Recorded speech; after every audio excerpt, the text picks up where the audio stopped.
In January, Parnell's GAA club, a storied club with a rich 132-year-old history, went into liquidation. In a riches to rags story, the Dublin club, which was once the wealthiest club in Ireland, is no more. And it has surrendered ownership of its clubhouse and pitches. The collapse has raised major questions across the GAA about amateurism, corporate governance and finances. This investigation from our reporter, Conor McMorrow.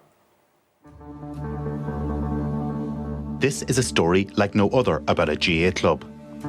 A €22 million windfall from a land sale made it the richest club in Ireland. It seemed the perfect deal because the timing of it was just about right, just before the bottom fell out of the market. This is the story about a small sports club that made a fortune and lost it all again. The entire case, from what I've seen, is just riddled with incompetence. It points to very poor financial management and a business not being properly run. Dublin GAA club Parnells have been wound up with a liquidator appointed. Absolutely heartbreaking. It's like a death in the family. This is a story that raises serious questions about the amateur status of the GAA and corporate governance in the organisation. The expenses, the fuel cards, the accommodation, they were all classed as incentives to play for the club. Where was the GAA? Where was head office in relation to this?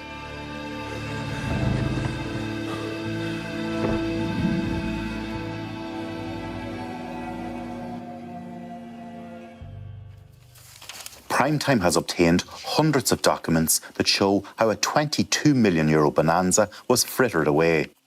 This is the story of how Parnell's GAA club, one of the oldest in Dublin, went from boom to bust. In many areas of Ireland, the GAA club is a place where family, community and history combine. In Coolock, on Dublin's north side, for decades, that place was Parnells. Parnells had two players on the Dublin side in Croke Park on Bloody Sunday. Former Taoiseach Charlie Haughey played for them at a time. Clubman Brendan Quinn captained the 1942 All-Ireland winners and trained the Dubs to win Sam Maguire again in 1963. Parnells was my life. I was all my life going to football matches, being brought to football matches. This is me in 1950 as a 3-year-old mascot for Parnells in the final of the Dublin Senior Football Championship. So that's the first recollection I have of Parnells. Liam's father captained Parnells to Dublin Senior Football Championship titles in 1939 and 1945. And he was the first man from Parnells to win the senior football title for Dublin. More recently, Parnell's players featured on All-Ireland winning Dubs ladies teams. And best known of all, Dublin goalkeeper and multiple All-Ireland winner Stephen Cluxton hails from the Coolock club. I got involved through my husband, who would have managed teams for like 40 odd years. I was treasurer and whatever. So yeah, huge part of our lives. And it's a big hole now. Well, pre-2008, I mean, we had, like any other club, I'm sure, in the country, struggled to make ends meet. But there was certainly no excess money or nothing flahoolach or anything like that. We never owed anyone. We were able to clear our debts. You might have to wait for your money, but you got it. The club last won a Dublin Senior Football Championship in 1988. John Byrne was one of the stars of that team. Parnells has been an integral part of my life since I've been 8, 9 years of age, you know what I mean? I was chairman for 5 years. It's been a huge part of my life over the years. Greg Walsh played with John in the 1980s. He has been a coach, a member of the club executive and has sponsored teams. The great thing about GAA clubs is, you know, you become part of a community and you develop lifelong relationships. Friendships, and some of my oldest friends I met playing for Parnells, you know, so it had a huge influence on my life. That integral part of the community is now gone. So how did it collapse? To understand that, we need to go back to 2008 when the club appeared to strike gold with the sale of some land. Well, the club had some pitches near Dublin Airport at Collinstown Lane, which they bought in 1974 for £100,000. That land went on the market in 2008, just before the economic crash, and sold for $22 million. And with that money, they bought land in Coolock, which is their main catchment area where the club is located, and about half The 22 million went on the land acquisition, and the rest of it then was left over to develop facilities on the site. Back in its natural heartland of Coolock, Parnells entered a long-term lease with the Marist fathers. In line with GAA guidelines, the Dublin County Board was signatory to the lease and planning was approved to build new facilities including new playing pitches, a new clubhouse, a hurling wall and a new sports hall. There was a 999-year lease with the Marists, and there were conditions attached to that lease, and that if those conditions were not fulfilled by the club, the Marists were legally entitled to take back everything. A key feature of the lease agreement was Parnell's commitment to complete the build within 18 months. The sports hall and hurling wall were to be made available to the adjoining Chanel College Secondary School, which is run by the Marist fathers. 2 years after the sod turning by then Taoiseach Brian Cowan, Parnells opened their new clubhouse in May 2012. The once modest GAA club was now marketing itself as the Chanel Leisure and Hospitality venue, which has a state-of-the-art gym, a restaurant and function room that was big enough and plush enough to cater for weddings. At the time of opening, the club was already in breach of the lease agreement, having not built the sports hall or hurling wall. The lands, beneath everything which had been built, were at risk. It opened in a fanfare. There was a bit of controversy over changing the name from Parnell to the Chanel Leisure Centre, and that's where everything started going wrong. We were overextended. But it was clear very quickly that there were difficulties under the surface, that all was not well financially in the club and that the level of spending was astronomical and they were losing money. Minutes from club meetings at the time, seen by Prime Time, show that some grassroots members of Parnells were not happy. My opinion is that Parnells, when it opened in May 2012, ceased to be a GAA club. It became an entertainment venue from that day. And the football, the sporting end of it was secondary. Primetime asked an expert in forensic accountancy to examine key files. Jim Luby has over 30 years' experience in business restructuring and insolvency. It has lost money in all the years I've looked at from that trading. The consequence of those losses has resulted in the loss of a club to the local community here. Primetime also asked Professor Niamh Brennan, one of the country's leading experts in financial reporting and corporate governance, to analyse the documents. It was turned into a hospitality organisation, and that just destabilised the club. By 2014, the club had net current liabilities. It had negative cash flow, and that was the beginnings of solvency problems to emerge for the club. I feel that they lost their way in relation to the way the GAA should be run, but also a volunteer organisation and a community organisation. With the windfall from the land sale came increases in spending that would be eye-watering in any of Ireland's other 1,609 GAA clubs. Salaries rose hugely from just over €50,000 in 2007 to over €1.2 million in 2013. All these figures were jaw-dropping, and anybody who's involved in the GAA club would look at those figures and be astonished. The first set of financial statements I saw in 2007, there were 2 staff. Then by 2013, it had gone up to 69 staff. And that was bringing a huge overhead to the club, and it could not operate profitably or even at a break-even because the administrative overheads became overwhelming for the club. And that's just classic financial mismanagement, that the club was living beyond its means. By January 2013, employee wages were costing €22,500 per week. The club's annual turnover was €3 million, with €1 million on wages. Clearly, with €1 million now being spent on wages, the club had become a commercial enterprise. But crucially, Parnells remained a local GAA club, and other documents obtained by Primetime show money being spent in ways that would raise questions in clubhouses across the country. Primetime has seen a copy of the contract between Parnell's GAA Club and Croke Park for 4 premium-level seats for a period of 3 years from January 2011 to December 2013 at a cost to the club of €16,000. A number of prominent footballers from outside Dublin transferred in to play for Parnells as part of the club's quest to win Dublin County Championships. This brought with it its own issues. All Dublin clubs have outsiders coming through and all that, and there's nothing unusual in that. I think the difference with Parnells was that there were so many, and I remember noticing that in one championship game in 2012 against Ballymun-Kickham's, 2/3 of the team were outside players. I feel when Parnells got the money, people migrated to the area that normally wouldn't have come into the area, and it kind of killed the dynamic of homegrown players and trying to produce homegrown players. Can't buy a championship, can't buy a team, like, can't just drop a load of players in and expect them to go off and win county championship. It's not. I don't think it's possible. Internal club documents seen by Primetime show the scale of money allocated to some within the club. One prominent player received €8,050 for coaching and €11,600 for travel and subsistence, a total of almost €20,000 over a 16-month period. A number of years later, a coach was paid €16,820 in travel and subsistence payments over a 9-month period. I don't blame the players, because if somebody's willing to offer you an incentive to play for them, you're going to take it, you know. So I don't blame the players. I blame the people who gave them the benefits of playing for Parnells. The Revenue Commissioners found reason to look into the club, and documents from them show how some players claimed large round sum expenses that were unvouched. A senior club member claimed €120 per week for a home office with no evidence of costs incurred. This person also claimed between €300 and €400 per month in mileage with no details of trips taken. Senior players were found to be claiming mileage for trips including travelling to the club for training and travelling to another county for county team training. Ransom expenses are a no-no, and revenue are, very hot on cracking down on that.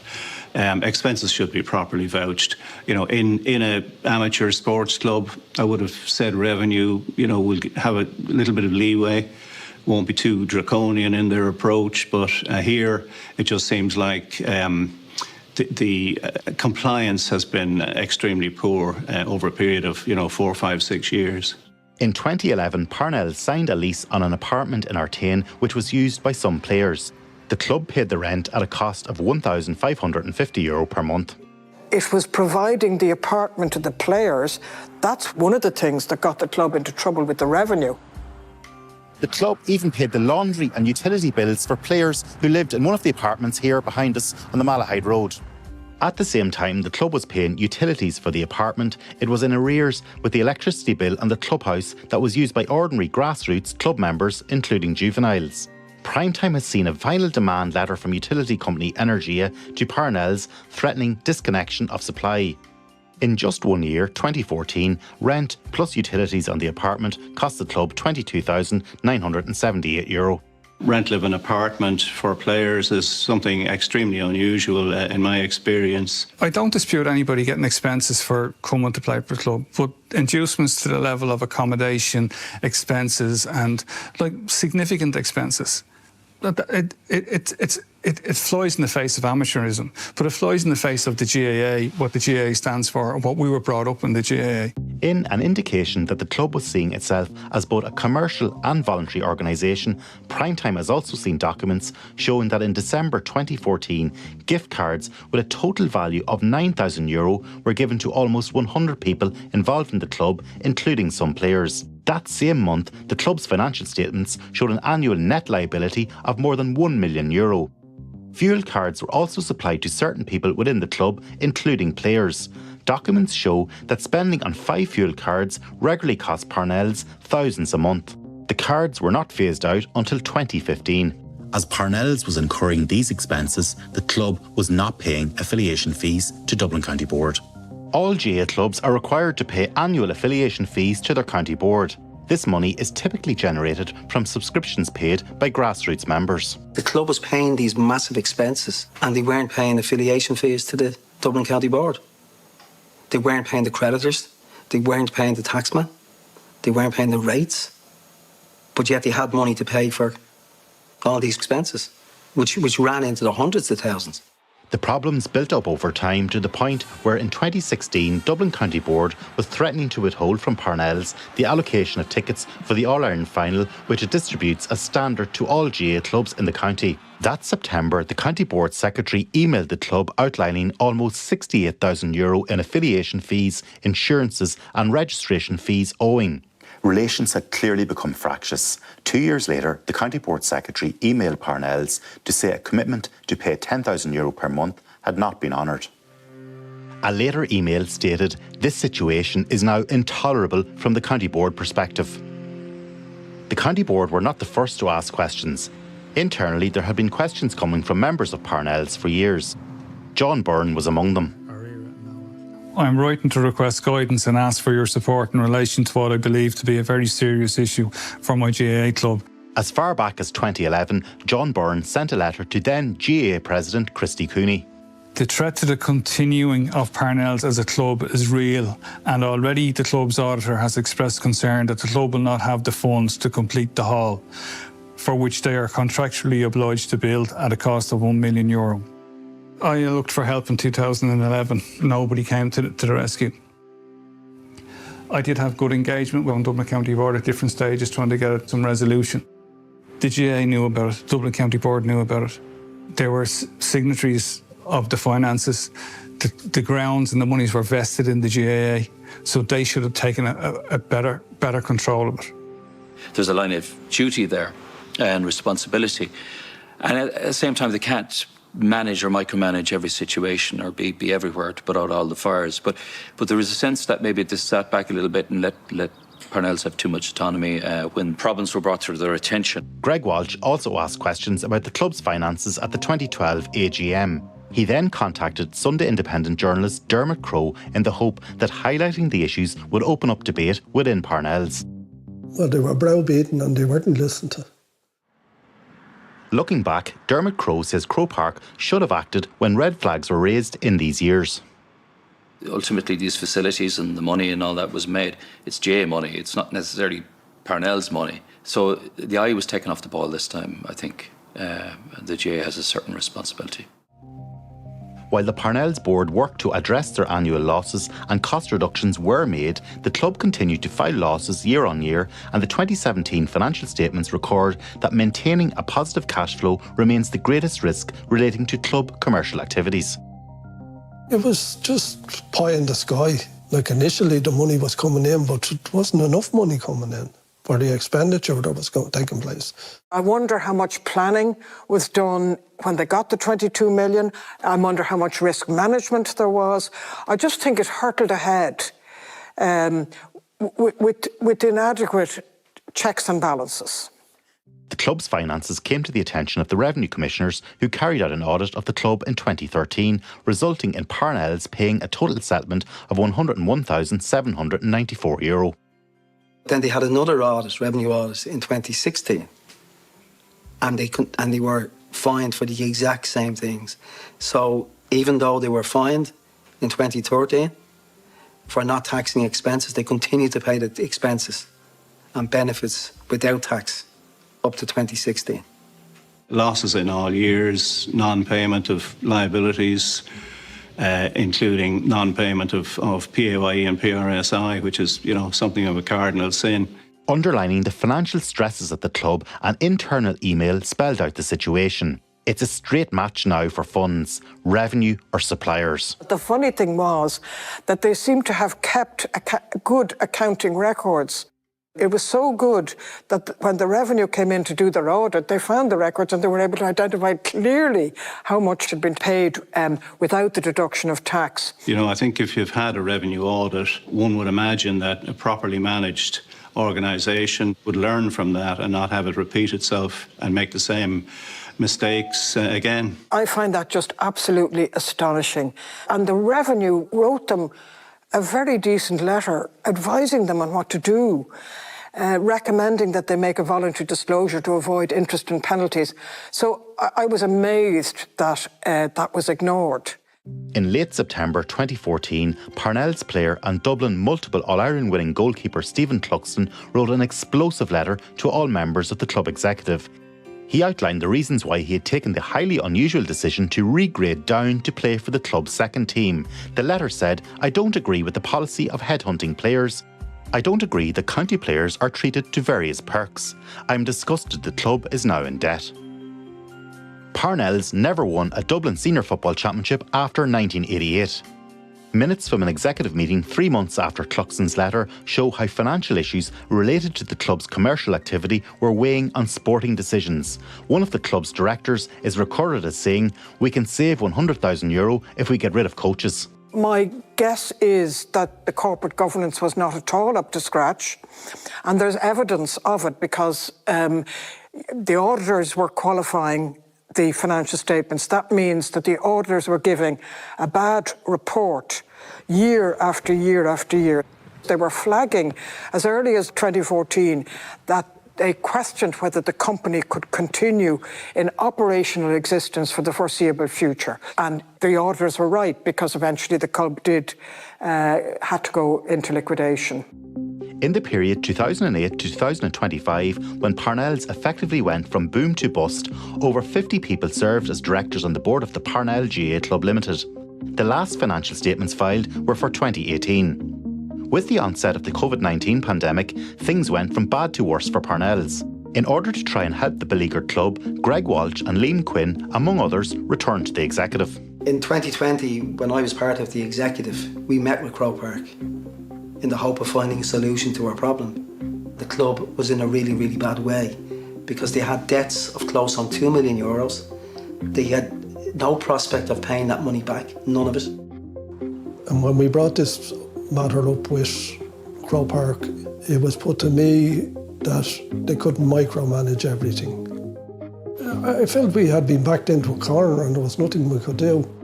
We were coming up against pressure that the Marists were threatening to take it back. We couldn't overcome it because the debts were too high. And we were being threatened with the courts, with people that were owed money. Last November, Parnells released a statement saying the clubhouse and pitches were handed back to the Marist fathers. And 132 years after it was founded, in January 2025, the club was wound up and a liquidator appointed. Absolutely heartbreaking. Heartbreaking. It was like a death in the family. That's the only way I can describe it to you. I know those people are no longer with us, but what do you think they would think of what unfolded in the last 15 years? They'd be jumping around in their grave from the half-crown donations that they made on a Sunday, maybe, when I was a child. I never wanted to be right, but it's come to fruition because people weren't listening. It's come to fruition because people thought they were bigger than the GAA. The last thing I ever wanted was Parnells to not exist anymore. And it's really sad. It's a sad, sad time for anybody who was, part of the Parnells family over the years. Following the liquidation of the club, some are angry with the GAA hierarchy in Croke Park. They're a club of 130 years in the association, but the GAA failed them. County Board failed them. They should have ring-fenced that money. Number two, it should have been project managed by the GAA, not by Parnells. That's a fatal error. When you think that Parnells was the second oldest club in Dublin and they let us go to the wall. When the Parnells GAA club went into liquidation, the list of unsecured creditors shows that the GAA is owed €475,000 and Dublin County Board is owed €300,000. The liquidation has brought to an end one of Ireland's oldest GAA clubs and a core part of the Artane Coolock community. The statement of affairs that I've seen for the business before it went into liquidation is showing overall debts of about €1.5 million. About half of that is owed to the GAA. None of those creditors will receive any payment whatsoever. Where was the GAA? Where was head office? I would have thought that the GAA should have some kind of oversight. I'm not talking about micromanagement. Had the GAA exercised its overall authority, overseen the club, kept a watchful eye on it, this might not have happened.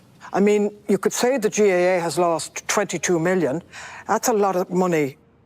In a statement, the GAA and Dublin County Board said the association at central and county level has worked with successive club executive committees and have explored multiple options to support the club in securing the viability and future of Parnell's GAA club. Unfortunately, despite the best efforts of all concerned, this was not possible to deliver. The GAA continues to offer support, guidance and advice to all of its 1,600 units as required, but ultimate responsibility for a club's affairs and related governance matters rests with the membership and executive officers of each individual GAA club. In late January, a new club called Pobble Parnell was formed. The new entity does not have access to the clubhouse or playing pitches in Coolock. There was good, genuine people in Parnells. We shouldn't lose sight of that. And they were concerned about you know, if they'd have a club and all that. And you know, we have to understand that there's still a lot of very good volunteers, and they were still committing, and they had the right values at heart. That's Pobble Parnell now. It's about survival now. It's gone back to the very basics and continuing on with basic facilities, and I suppose in some sense starting from scratch. I think they have an uphill struggle. I wish them the best. The club that has been so important to the Coolock Artane area for over a century has been wound up, a huge loss to the community. I feel very sorry for the players and their families. They have had to watch a very, very prestigious GAA club collapse in this way. At the end of the day, it's where Parnells was. I played there for 40 years, and now that's gone, and it's been taken from the community, which I don't think is right. You know, I think something needs to be done. I think people need to come together, because it benefits the community. It benefits everybody if it's open, and it shouldn't have been closed.